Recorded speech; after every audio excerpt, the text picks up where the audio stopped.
Hey guys, how you doing today? Happy Memorial Day. Just going to do the 1 year Bible read, daily Bible read for May 25th, and reading from the NLT version. And today we are starting with 2 Samuel 7:1. When King David was settled in his palace and the Lord had given him rest from all the surrounding enemies, the king summoned Nathan the prophet. Look, David said, I am living in a beautiful cedar palace, but the ark of God is out there in a tent. Nathan replied to the king, Go ahead and do whatever you have in mind, for the Lord is with you. But that same night the Lord said to Nathan, Go and tell my servant David, this is what the Lord has declared. Are you the one to build the house for me to live in? I have never lived in a house from the day I brought the Israelites out of Egypt until this very day. I have always moved from one place to another with a tent and a tabernacle as my dwelling. Yet no matter where I have gone with the Israelites, I have never once complained to Israel's tribal leaders, the shepherds of my people Israel. I have never asked them, Why haven't you built me a beautiful cedar house? Now go and say to my servant David, This is what the Lord of heaven's armies has declared.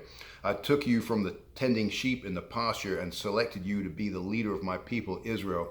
I have been with you wherever you have gone, and I have destroyed all of your enemies before you. Now I will make your name as famous as anyone who has ever lived on earth, and I will provide a homeland for my people Israel, planting them in a secure place where they will never be disturbed. Evil nations won't oppress them as they've done in the past, starting from the time I appointed judges to rule my people Israel, and I will give you rest from all your enemies. Furthermore, the Lord declares that he will make a house for you, a dynasty of kings. For when you die and are buried with your ancestors, I will raise up one of your descendants, your own offspring, and I will make his kingdom strong. He is the one who will build a house, a temple for my name, and I will secure his royal throne forever.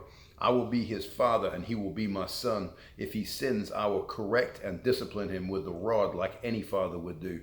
But my favor will not be taken from him as I took it from Saul, whom I removed from your sight. Your house and your kingdom will continue before me for all time, and your throne will be secure forever.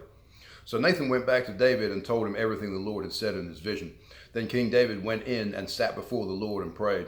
Who am I, O sovereign Lord, and what is my family that you have brought me this far? And now, sovereign Lord, in addition to everything else, you speak of giving your servant a lasting dynasty. Do you deal with everyone this way, O sovereign Lord? What more can I say to you? You know what your servant is really like, sovereign Lord. Because of your promise and according to your will, you have done all these great things and have made them known to your servant. How great you are, O sovereign Lord, there is no one like you. We have never heard of another God like you. What other nation on earth is like your people Israel? What other nation, O God, have you redeemed from slavery to be your own people? You made a great name for yourself when you redeemed your people from Egypt. You performed awesome miracles and drove out the nations and gods that stood in their way. You made Israel your very own people forever, and you, O Lord, became their God. And now, O Lord, I am your servant. Do as you have promised concerning me and my family. Confirm it as a promise that will last forever. And now may your name be honored forever, so that everyone will say, The Lord of heaven's armies is God over Israel. And may the house of your servant David continue before you forever. O Lord of heaven's armies, God of Israel, I have been bold enough to pray this prayer to you, because you have revealed all this to your servant, saying, I will build a house for you, a dynasty of kings. For you are God, O sovereign Lord. Your words are truth, and you have promised these good things to your servant. And now may it please you to bless the house of your servant, so that it may continue forever before you. You have spoken, and when you grant a blessing to your servant, O sovereign Lord, it is an eternal blessing. After this, David defeated and subdued the Philistines by conquering Gath, their largest town. David also conquered the land of Moab. He made the people lie down on the ground in a row, and he measured off in groups with the length of a rope. He measured off 2 groups to be executed for every 1 group to be spared. The Moabites who were spared became David's subjects and paid him tribute money. David also destroyed the forces of Hadadezer, son of Rehoboam, king of Zobah. When Hadadezer marched out to strengthen his control along the Euphrates River, David captured 1,000 chariots, 7,000 charioteers, and 20,000 foot soldiers. He crippled all the chariot horses except enough for 100 chariots. When Arameans from Damascus arrived to help King Hadadezer, David killed 22,000 of them. Then he placed several army garrisons in Damascus, the Aramean capital, and the Arameans became David's subjects and paid him tribute money. So the Lord made David victorious wherever he went. David brought the gold shields of Hadadezer's officers to Jerusalem, along with a large amount of bronze from Hadadezer's towns of Debir and Berotha. When king of Toi of Hamath heard what David had destroyed the entire army of Hadadezer, he sent his son Joram to congratulate King David for his successful campaign. Hadadezer and Toi had been enemies and were often at war. Joram presented David with many gifts of silver, gold, and bronze. King David dedicated all these gifts to the Lord, as he did with the silver and gold from the other nations he had defeated. From Edom, Moab, Ammon, Philistia, and Amalek, and from Hadadezer, son of Rehob, king of Zobah.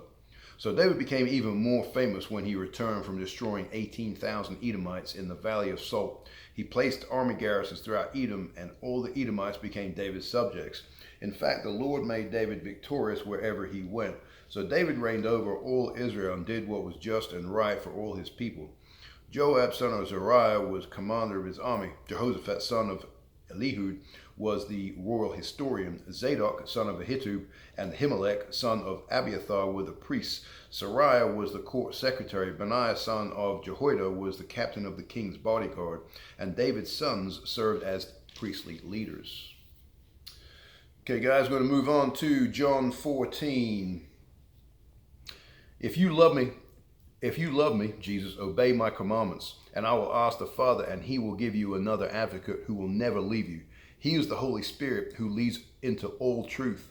The world cannot receive him because it isn't looking for him and doesn't recognize him. But you know him because he lives with you now and later will be But you know him because he lives with you now and later will be in you. No, I will not abandon you as orphans. I will come to you. Soon the world will no longer see me, but you will see me. Since I live, you will also live. When I am raised to life again, you will know that I am in my Father, and you are in me, and I am in you. Those who accept my commandments and obey them are the ones who love me. And because they love me, the Father will love them, and I will love them and reveal myself to each of them. Judas, not Judas Iscariot, but the other disciple with the same name, said to him, Lord, why are you going to reveal yourself only to us and not to the world at large? Jesus replied, all who love me will do what I say. My Father will love them, and we will come and make our home with each of them. Anyone who doesn't love me will not obey me. And remember, my words are not my own. What I am telling you is from the Father who sent me. I am telling you these things now while I am still with you. But when the Father sends the Advocate as my representative, that is, the Holy Spirit, he will teach you everything and will remind you of everything I have told you. I am leaving you with a gift, peace of mind and heart. And the peace I gave is a gift the world cannot give. So don't be troubled or afraid. Remember what I told you. I am going away, but I will come back to you again. If you really loved me, you would be happy that I am going to the Father, who is greater than I am. I have told you these things before they happen, so that when they do happen, you will believe. I don't have much more time to talk to you because the ruler of this world approaches. He has no power over me, but I will do what the Father requires of me, so that the world will know that I love the Father. Come, let's be going. I'm going to read from Psalm 119, verses 33 through 48. Teach me your decrees, O Lord. I will keep them to the end. Give me understanding, and I will obey your instructions. I will put them into practice with all my heart. Make me walk along the path of your commands, for that is where my happiness is found. Give me an eagerness for your laws rather than a love for money. Turn my eyes from worthless things and give me life through your word. Reassure me of your promise made to those who fear you. Help me abandon my shameful ways, for your regulations are good. I long to obey your commandments. Renew my life with your goodness. Lord, give me your unfailing love, the salvation that you promised me. Then I can answer those who taunt me, for I trust in your word. Do not snatch your word of truth from me, for your regulations are my only hope. I will keep on obeying your instructions forever and ever. I will walk in freedom, for I have devoted myself to your commandments. I will speak to kings about your laws, and I will not be ashamed. How I delight in your commands, how I love them. I honor and love your commands. I meditate on your decrees. Proverbs 15, verse 33, fear of the Lord teaches wisdom. Humility precedes honor. You guys have a great Memorial Day, and God bless.